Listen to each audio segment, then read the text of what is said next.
Hi friends, welcome back to my channel. So in this video you are going to learn a problem on residential status. So I have written a question here. Let's do the solution. Mr. Anil, a citizen of Spain, has been staying in India since 1984. He leaves India on 16/7/2019. I just underlined this date on a visit to USA and returns on 4/1/2020. Determine his residential status for previous year 2020-21. So let's do the solution. So first we can just write the name of assessee. Assessee name.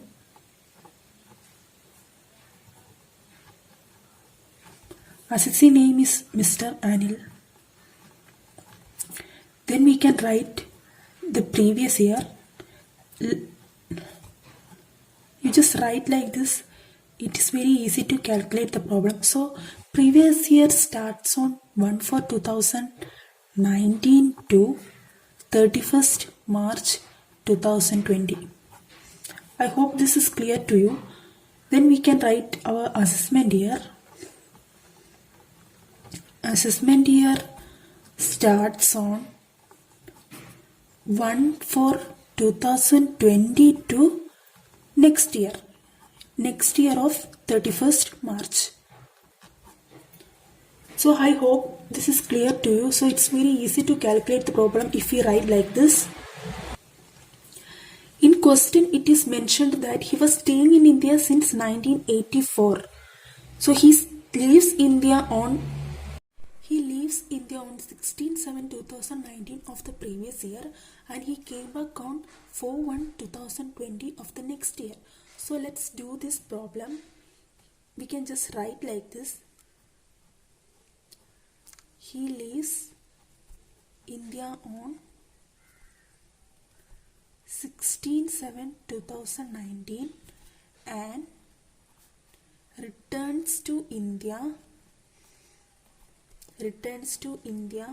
when on 4/1/2020.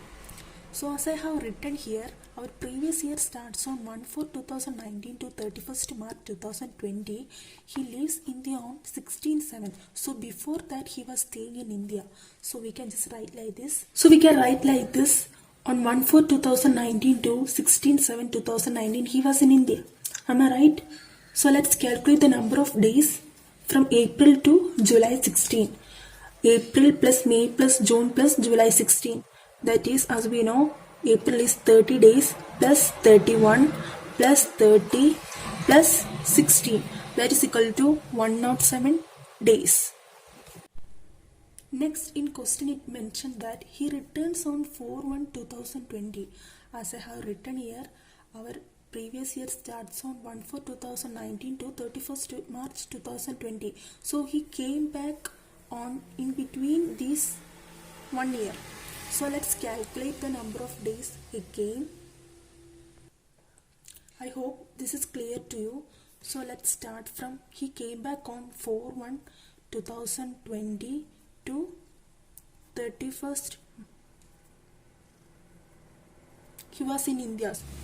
It is our previous year. I will write it here once more. 1/4/2019 to 31st March 2020. It's our previous year. So he came in between this 1 year.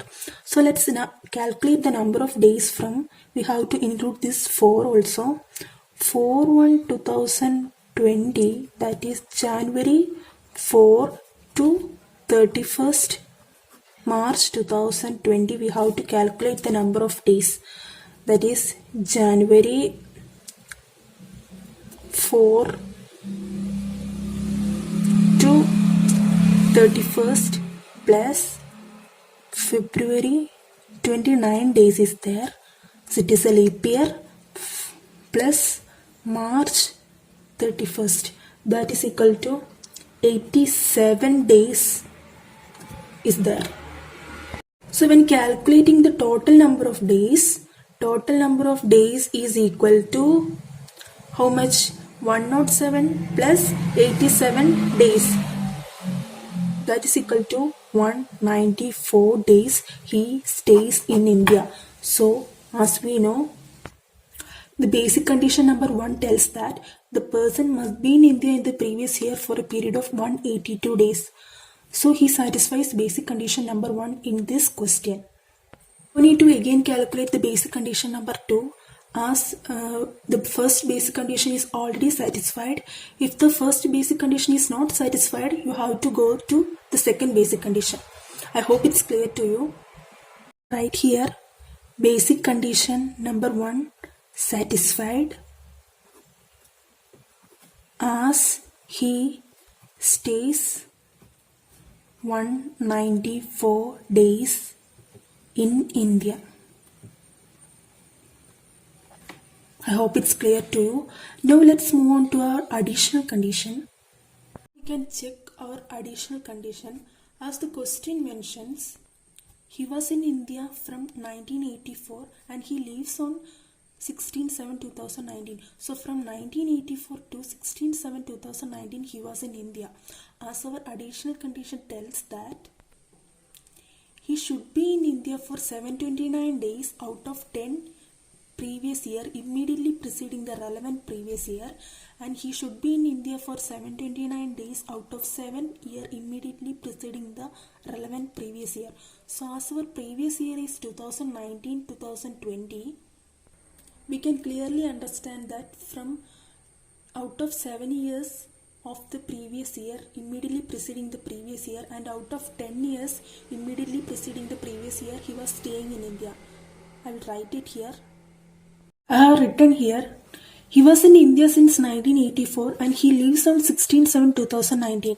So it's clearly understood that our additional condition tells he was staying in 10 years immediately preceding the previous year in India.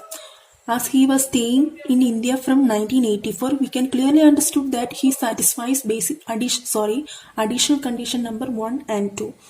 So we can say that he is an ordinarily resident as determination of the residential status tells that for ordinarily resident, any one basic condition and both additional condition has to be followed.